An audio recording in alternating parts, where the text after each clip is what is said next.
Kenapa banyak sekali ojol sekarang membludak? Kenapa pembukaan ojol setiap hari terus ada?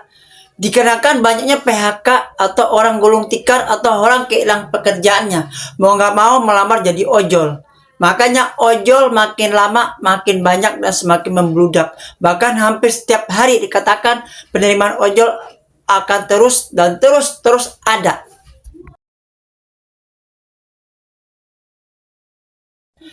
Oke, assalamualaikum warahmatullahi wabarakatuh. Selamat pagi, siang, sore, malam, kapanpun, dimanapun, my friend, my bro, my sis, everyone, every time, everywhere you are, dimanapun Anda berada ya.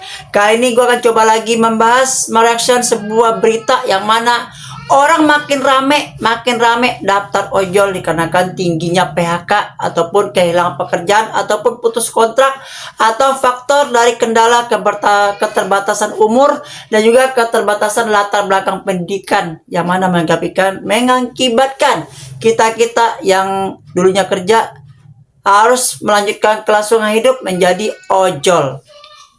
Ya. Nih, kita lihat ya beritanya.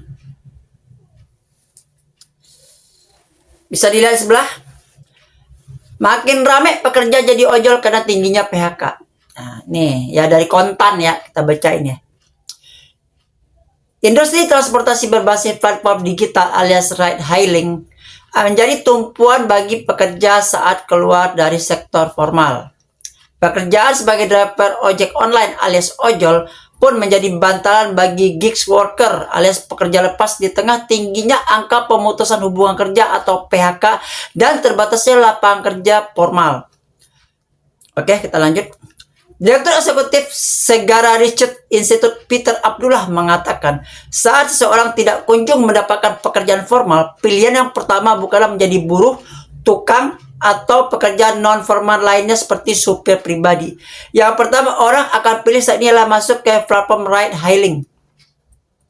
Pekerjaan sebagai driver ojol menawarkan beberapa kelebihan, yakni fleksibilitas, kemudahan untuk dimasuki, dan memberikan income yang cukup.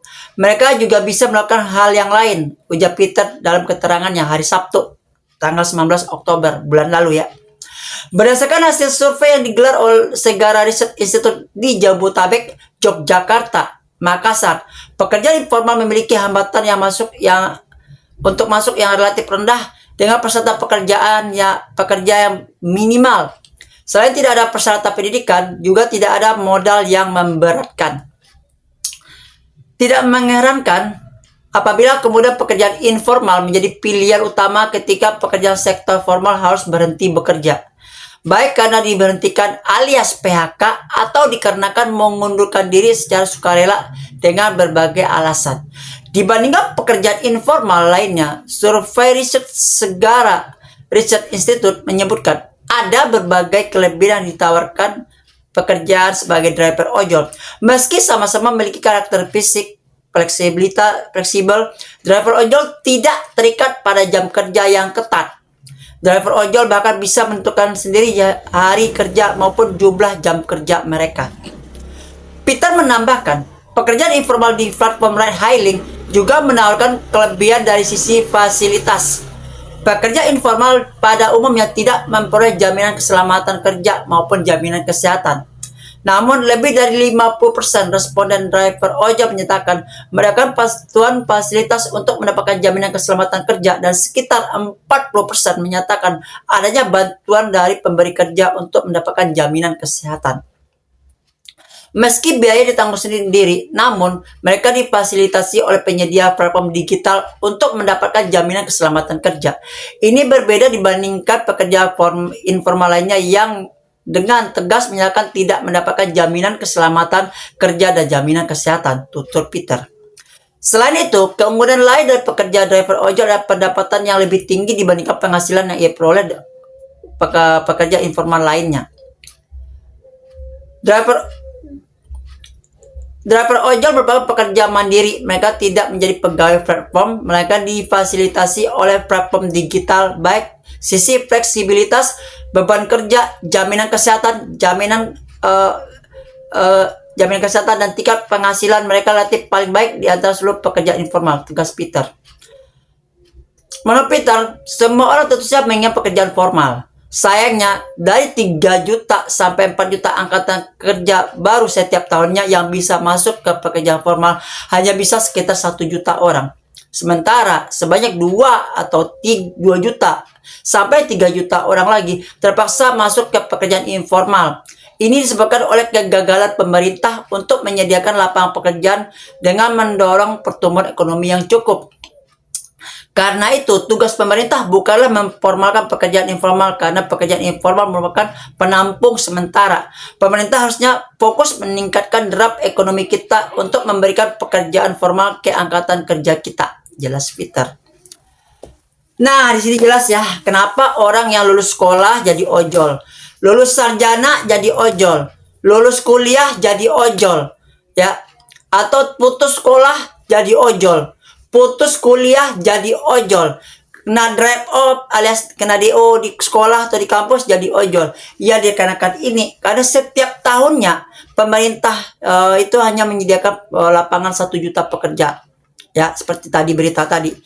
Orang yang tiap tahun lulus, lulusan itu tiap tahun berkisar antara 3 juta sampai 4 juta. Sementara lapangan pekerjaan itu maksimal sampai 1 juta. Nah, 2 juta atau 3 juta yang tidak mendapatkan porsi pekerjaan yang secara formal, ya mau nggak mau, demi kelangsungan hidup, demi kehidupan, demi roda ekonomi yang akan terus berputar, ya menjadilah ojol.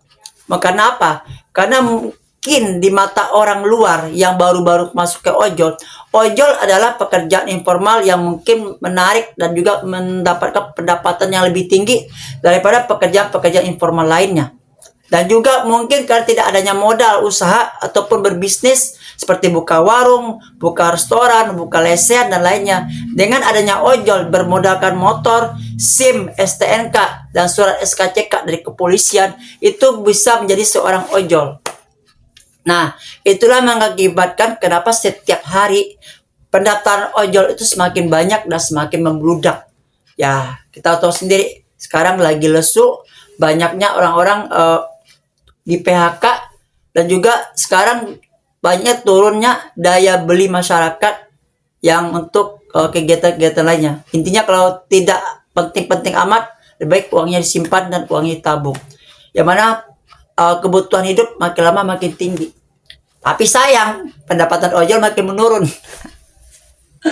Nggak ada bonus. Pokoknya gitu-gitulah ya. Tapi nggak apa-apa lah ya. Penting walaupun ada yang memilih pekerjaan jadi ojol, ya itu nggak apa-apa, itu pilihan. Atau untuk sampingan jadi ojol, ya nggak apa-apa juga. Tapi yang penting jaga kesehatan dan selalu berpikiran positif.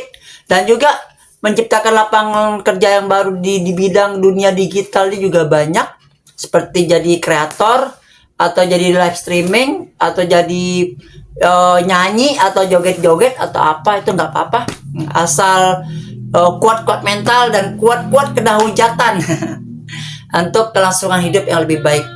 Yang penting intinya kita jangan pernah julid dengan keberhasilan orang.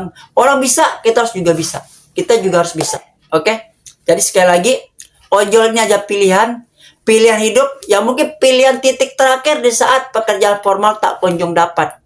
Ya, dengan membludaknya orang-orang yang lulus setiap tahunnya, seperti ya lulus SMA, lulus SMK, lulus S-sarjana, lulus S1, lulus kuliah, tapi dengan persaingan yang makin lama makin ketat, ya kan, dan persyaratan yang makin tinggi, seperti jumlah nilai, rata-rata nilai atau IPK, usia maksimal, dan batas pendidikan maksimalnya apa, yaitu banyak yang frustasi dengan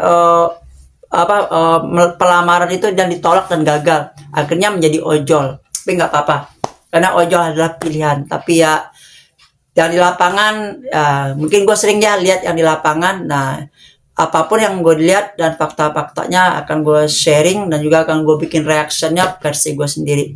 Pokoknya untuk ojol-ojol tetap semangat, tetap berjuang apapun yang terjadi di lapangan. Intinya bersyukur, besar kecilnya pendapatan, besar kecilnya penghasilan itu harus kita syukuri. Mungkin hari ini kita dapatnya sedikit ataupun banyak, tetap kita syukuri. Jangan pernah iri dengan pendapatan orang, jangan pernah iri dengan penghasilan orang, tapi bekerjalah dengan jujur, amanah, istiqomah, dan jangan pernah berbuat curang dalam melakukan pekerjaan. Itu aja. Seperti ya yang sudah-sudah, yang seperti yang pernah gue bahas. Ya lebih baik kita dapat sedikit asalkan barokah dan jujur daripada rezeki gede tapi mungkin menari-nari di atas tangisan orang-orang yang jujur. Itu aja. Assalamualaikum warahmatullahi wabarakatuh. Selamat pagi, siang, sore, malam, kapanpun dimanapun my friend, my bro, my sis, everyone, every time, everywhere you are, dimana Anda berada. Salam satu aspal, adios amigos, and ciao, semangat.